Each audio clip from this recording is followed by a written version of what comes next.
Welcome to the TJ Walker Success Podcast. You're about to hear an exclusive excerpt from my course, The Employee Self-Care Guide, designed to help you balance, recharge, and thrive in your career and beyond. If you want the full course, including live support and access to my AI clone for 24/7 coaching, just click the link in the description. Let's get started. One more quick win before we really dive into the meat of this course. I want you to do something for me. It's easy to do. It costs nothing, but at first blush, it's going to feel weird. It might feel like something you haven't done in years and just is awkward. I want you to go for a walk and leave this at home. That's right. I want you to literally leave your phone at home. Oh, TJ, I know what you mean. I'll just turn it on silent. No, that's not what I'm talking about. I want you to literally leave your phone at home or away from you as you go for a walk. If you're walking at work lunchtime, leave your phone at the office. Why do I want you to do this? Because when you're with your phone, you're always 1 second away from work. That important email from an employee, a colleague, a client, a boss. There's always some idea that will pop into your head of, oh, here's a new product I could work on. Here's a new pitch I could make to this prospect. You can't really relax. You can't really think about your own thoughts.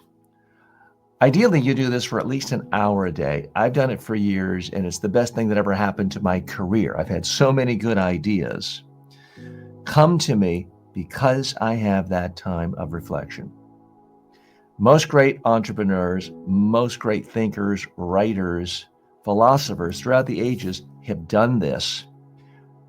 You can too, unless your job is you are an emergency room surgeon in a small town where you're the only surgeon and people will die if you don't respond within 15 minutes, then I urge you to do this. Now you can think about what you want to have happen in your life. You can think about your future. You can think about your hobbies, new exercise routines you want, things to do with friends, your next vacation. Don't tell me what to think about, should be your attitude. Your attitude should be, I'm going to think about what I want to think about. That's the beauty of going for a walk without this. I can't tell you what to say or to think about. No one else can tell you what to think about. You can be in your own thoughts. This is a great de-stressor. This is a great way to create a certain type of mindfulness.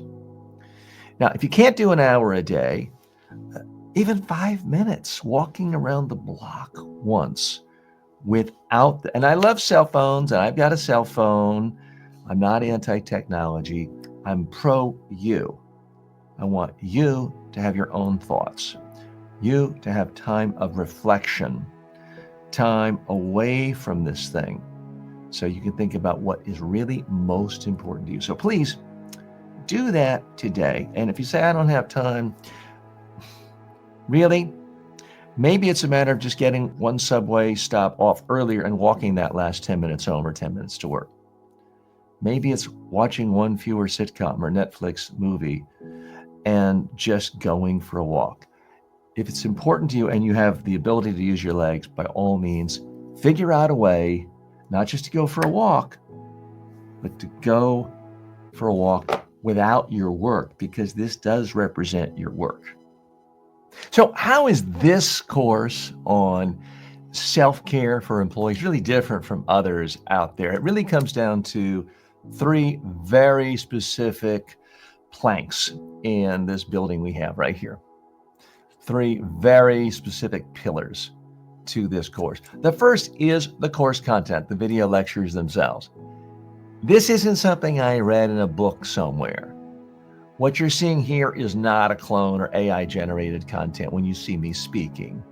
It is in fact based on real world experience working directly with people like you in my own practice as a coach. I've been coaching executives on how to have better performance in their life, all spheres of life, for decades, and I'm bringing that to you right here. So you may notice this isn't some set lecture, la, la, la, la, la, la. blah, blah, blah. No, I'm talking to you like we're right here and it's a one-on-one consulting session. That's how I want to treat this. So I believe the video lectures here are the best in the world. But you know what?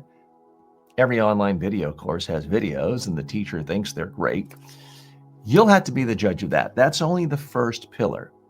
The second pillar of this course is you get live interaction with me and a community. So every single Thursday, 10 a.m. to 11 a.m., I come to you live on my community page. All you have to do is go to Facebook, type, and there's no charge for this, by the way, there's no selling. You just go to my Facebook page, TJ Walker's Online Student Support Community.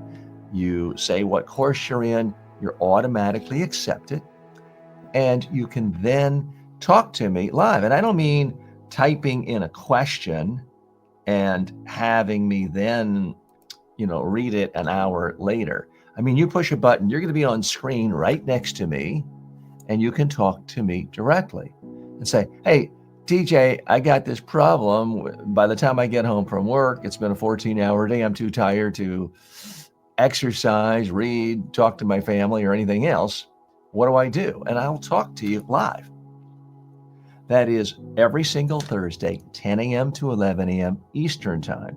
You can also get feedback from a whole community, tens of thousands of students just like you who are in this special support community.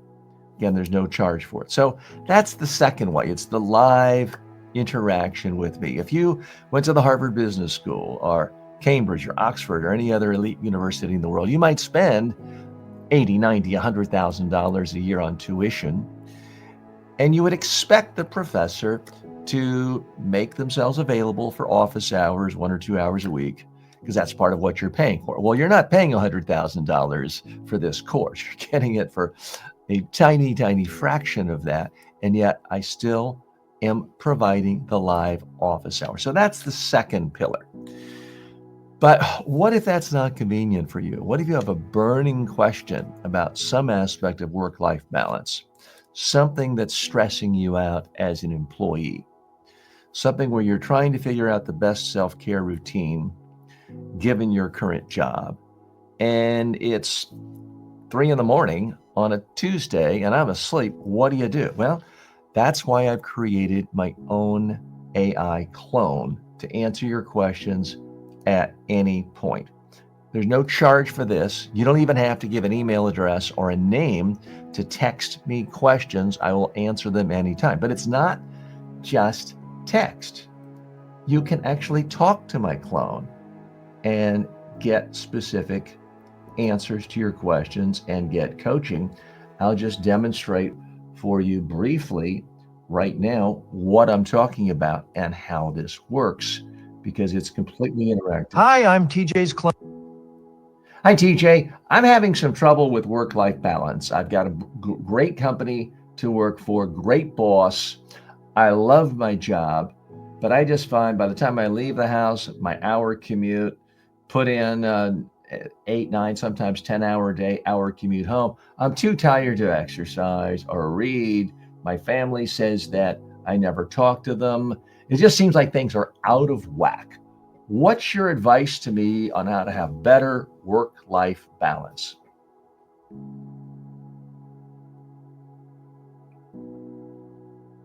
First off, I hear you loud and clear. You're in a situation where everything seems good on paper. Great job, great boss. But the reality is, it's draining you. That's tough, and it's not uncommon. The key here is to make small, strategic changes that can ripple out into big improvements. Let's tackle this step by step. The first thing I'd suggest is reclaiming your commute time. That's 2 hours a day, 10 hours a week. That could be used more effectively. If you're driving, consider audiobooks or podcasts that align with your interests or goals. It's not the same as sitting down with a book, but it's a way to engage your mind and feel like you're growing. If you're on public transport, maybe you can read or even meditate. The idea is to turn that lost time into something that energizes you. Next, So that just gives you a little taste there, but you can see that's not just replaying a video script that was pre-recorded. That's interacting with me talking about my concerns, the user. Now, the interesting thing about the clone is, as you can see, it's not 100% like me. It looks like me. It's based on a video of me. But in some ways, it's actually better, because in the top right-hand corner, let me just show you briefly some of the features here. You can pick what language you want to speak to me in. So if your first language is Arabic or Danish or Hungarian, you can speak to me in any one of these 30 plus languages if one of those languages happens to be the first language for you. So in some regards, the clone is infinitely smarter than I am. Anything I talk about in this course has automatically been uploaded into the brain of the clone. So if you don't want to go through this course in a linear way, you don't have to. You can go right into personalized coaching sessions with the clone. So please realize that's available to you at no extra charge here. And that's the third pillar of this course and what makes it unique.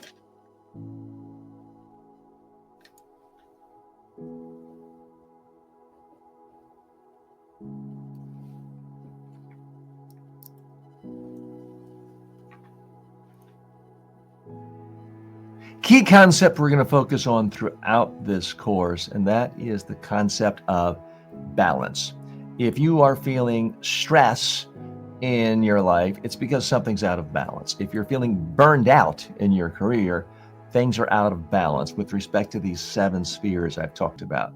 If you're no longer feeling resilient, things are out of balance. If your mental health is such that you're experiencing difficulties, things are out of balance. If your relationships are disintegrating, well, again, it's probably because you're spending all your time at work or all your time on something else, and you're not giving time to your relationships. So virtually any problem you have in life, anything where you feel this is not good, it's because things are out of balance. So we're going to spend time trying to rebalance things in the portfolio of your life.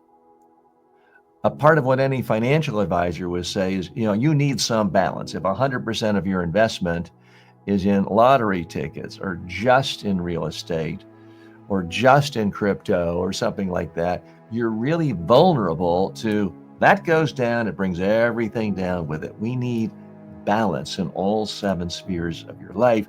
Typically, when that happens, these other problems of burnout, excessive stress, poor relationships, lack of resilience, they all solve themselves. So that's what we're going to work on. Start building this mindset of you don't need necessarily the next promotion to make you happy.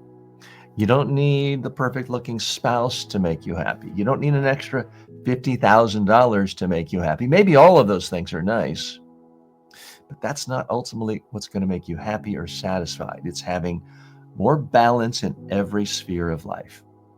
Let's start with something simple to improve your health, something where you don't have to do anything. In fact, you can sleep through this next part. And what I'm talking about literally is sleep. Chances are you're not getting enough sleep.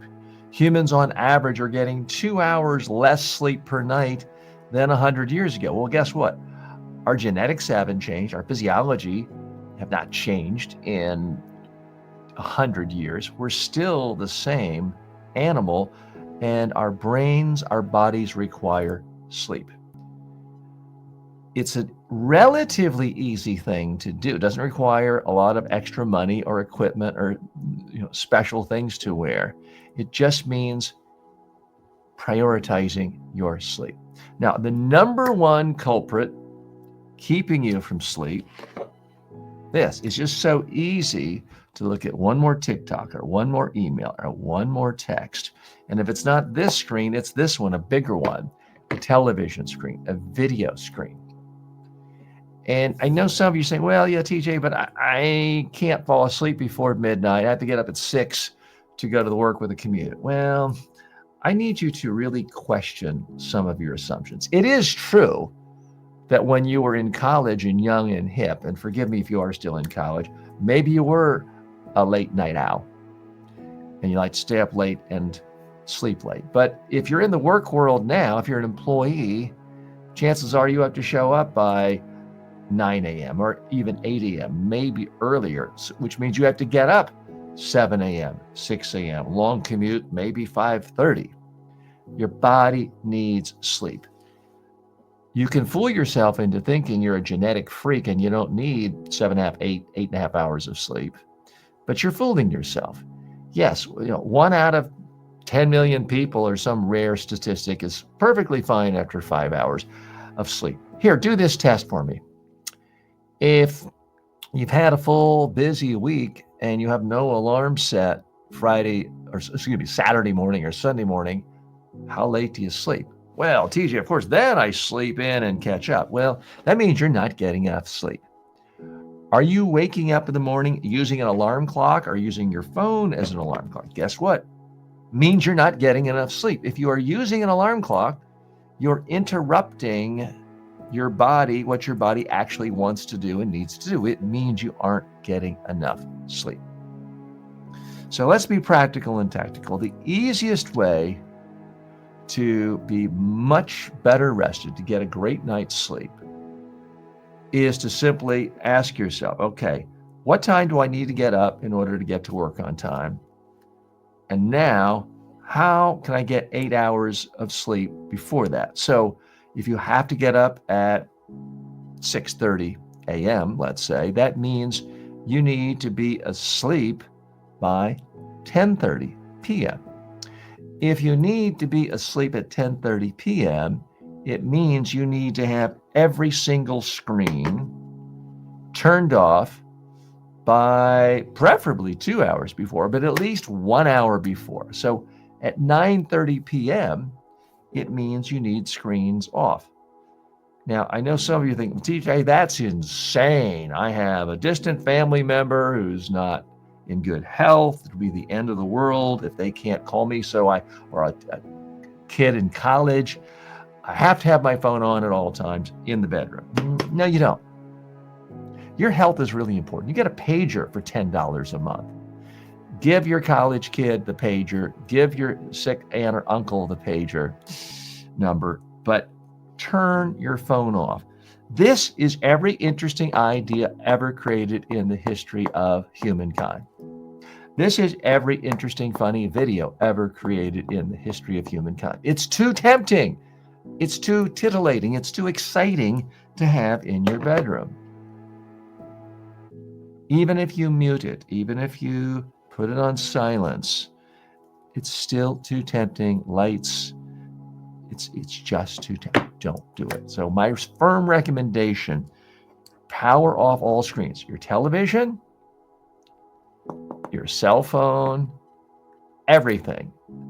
The hour before bed, read a book, a paper book, or use something like a Kindle Paperwhite that the adjustments on the brightness can be so low it doesn't stimulate the brain, and where there's no blue light coming out.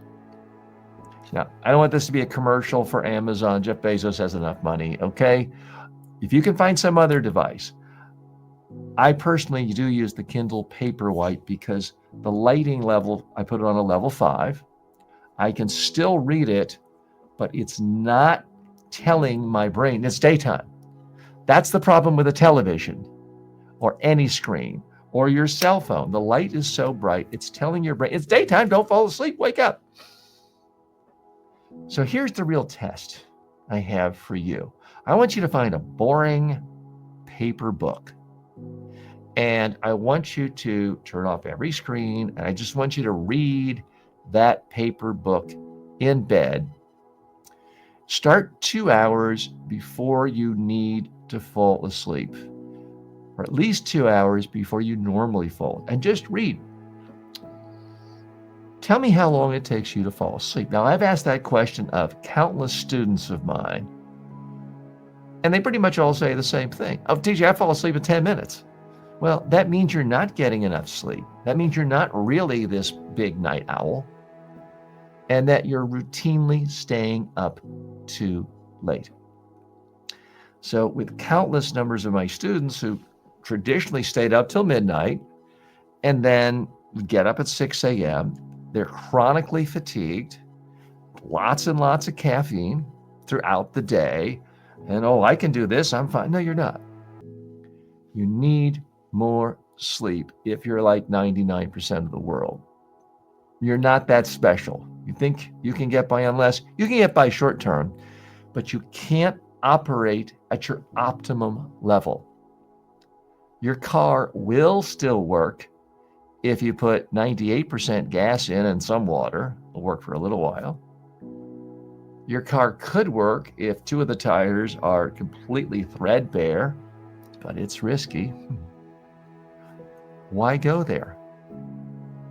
I want you to be fully rested. So please make your sleep a priority. If you say, oh, I can catch up on the weekends. No, you can't. You need sleep in a regular way. You should be going to bed and getting up at the same time every day for maximum health. Now, I've got an entire course on how to sleep. We can't cover all of that in this particular course, but let's make your sleep a priority and try to do something that does not have electronic stimulation, video and audio. DJ, I like audiobooks. Okay.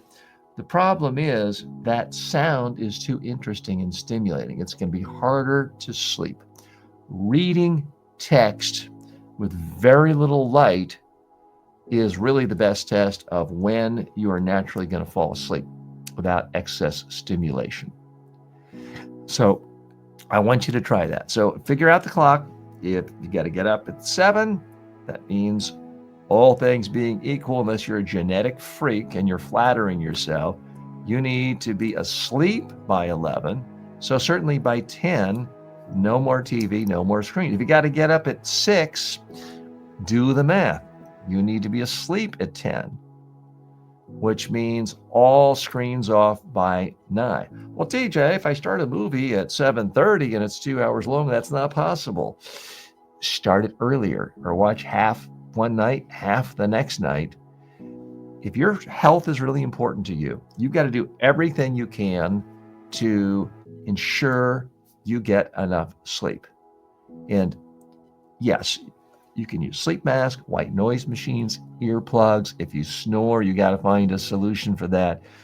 Do whatever it takes. Anything you can invest in.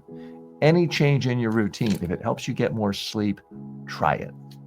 The next big sphere in life is relationships. If you talk to anyone on their deathbed, if you read any stories, articles, books by experts who've interviewed people at the end of their life, everyone says the same thing. They wish they had spent more time with friends and family. It's the relationships people have that are really most meaningful as they look back upon their life. It's not necessarily their bank account. It's not people saying, well, I wish I'd spent more hours at the office. If only I'd had a bigger house or a nicer car. That's not what people say. They say they wish they had spent more time with their most important people, their most important relationships in life. So in this section, we're going to talk a little bit about how to build more meaningful relationships in your life, your work life, your home life, your personal life. You are a learning machine. How do I know that? It's because all human beings are learning machines. All of us are learning new things every day. The problem is most people are learning completely trivial nonsense.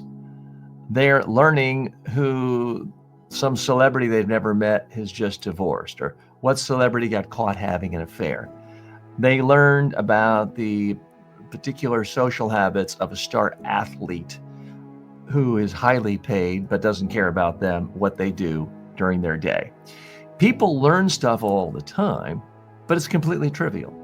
They learn about who was nominated for a global Golden Globes Awards and is angry because their co-star wasn't nominated. They learn about pop culture trivia, celebrity news, sports news, things that have absolutely no impact on their career or that will help their mental well-being or build relationships. We live in a world where there's just this sea of garbage content, garbage information, garbage news that's titillating, exciting, provocative, will make you angry. You can certainly learn about what a particular politician you hate has said most recently that makes you outraged, and how people you already agree with tell you the politician you don't like is even worse than they thought before. You can learn about stuff like that. Is that helping your career? Is that helping you grow? Is that building your skill base? Is that making you a more interesting person? Absolutely, it is not. Now, there are a lot of ways to learn. We'll talk about those in a moment. You can learn by reading books, listening to podcasts, taking courses, doing online courses like this, listening to audiobooks. There's so many great ways of learning, but we got to deal with the elephant in the room. And that is, people say, TJ, I'd love to learn. I'd love to take a course on this. I'd love to learn screenwriting. I'd love to read a bunch of great novels and learn how to appreciate literature more. I would love to learn how to truly understand impressionistic art, but there's no time. I don't have any time. There's no time. Well, guess what? There is time. There is any time. There's time for anything that's important.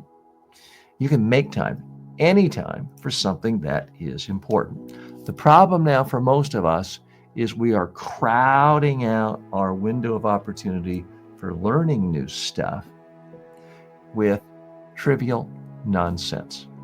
If you add up just the time in any typical day where, let's say, you're looking at your phone while waiting for an elevator, you're at a line at the bank, or you're at a line at a grocery store, you arrive at a meeting on time, everyone else is 10 minutes late.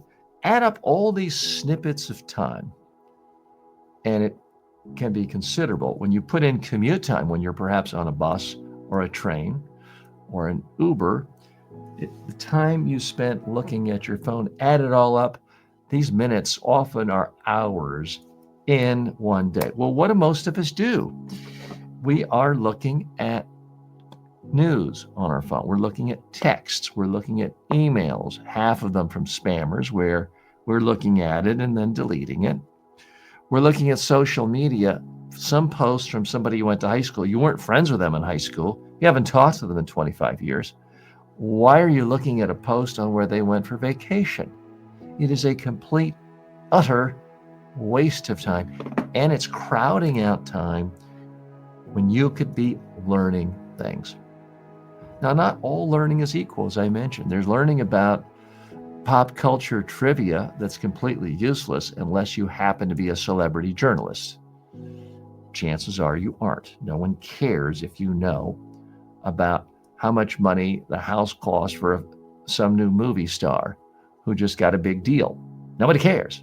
It's not ever going to help you knowing that. What I want you to do is to spend time learning hard things that can be useful to other people. That's going to benefit your career. I also want you learning interesting things that just allow you to follow your passion. And I want you to learn some things that relate to do hobbies that are just for fun. There's no way you'll ever make any money from it, at least in the short term. There's no obvious way. It just makes you learn more and makes you feel alive. When you are constantly learning, your world gets bigger. You get happier. It's very hard to be in a funk and to be depressed if you're learning new, interesting things and you're excited about what you're learning. So I want you to have a mentality of you're a lifelong learner. You're going to learn every single day. And the starting point is clearing your schedule. So let me give you some really practical tactical tips. One of the best decisions I ever made a decade ago was I simply decided I'm not going to watch any television news. Now, I follow the news. I'm a good citizen. I vote. But I no longer spend hours a day watching television news because it's an extraordinarily inefficient way to use my time to learn about news. I can learn the stories I need to know. I can look at reputable news sites I want. I don't have to look at the ads. You're watching television news, you're kind of forced to watch 3-minute blocks of ads every 7 minutes or so. It's an extraordinarily useless, time-wasting experience. The number of times I've regretted not watching TV news in the last decade, exactly 0 times. And let's face it, so much of what is on news channels is really someone giving their opinion about the news. And I already have a handful of columnists I respect where I can go read their opinions. I don't have to spend hours and hours of time watching it. So if you're looking for one way of saving a lot of time, just make a decision right now. Never, ever, ever watch any television news. Very little downside unless you're in the TV news business. So that's one easy thing. Next thing, I give myself a strict time limit. Now, I don't always follow it, but I try to give myself a strict time limit of no more than 15 minutes a day consuming news on a phone, on a computer. It really saves time, frees me up to do things I'll talk about in a moment about where I actually learn.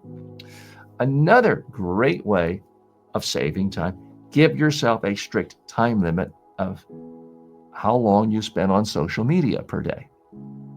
Social media is designed to be highly addictive. That's why the stories that show either puppies that are fun to look at or things that outrage you, where you look at, I can't believe that politician said that. Let me send this to the same people who agree with me and we can all agree on how awful this person is. And before you realize, another hour's gone from your life. What have you accomplished? Absolutely nothing. So what I try to do is give myself a strict 15-minute time limit for consuming social media per day. Now, I don't want to sound like a hypocrite. I'm on social media. I'm on all the platforms. I post content on all of them. I have a team to do that. But I'm only spending 15 minutes a day, not counting when I go live with you and all of my other students for an hour every Thursday morning. So think about giving yourself a limit. You'd be shocked if you really added up every single minute a day. Those little 5 minutes here, 2 minutes there. Oh, I'm tired, too tired to start reading a book. Let me just see what my friends are up to. This adds up to dozens of hours a month if you're not careful. Give yourself a 15-minute time limit. Video entertainment.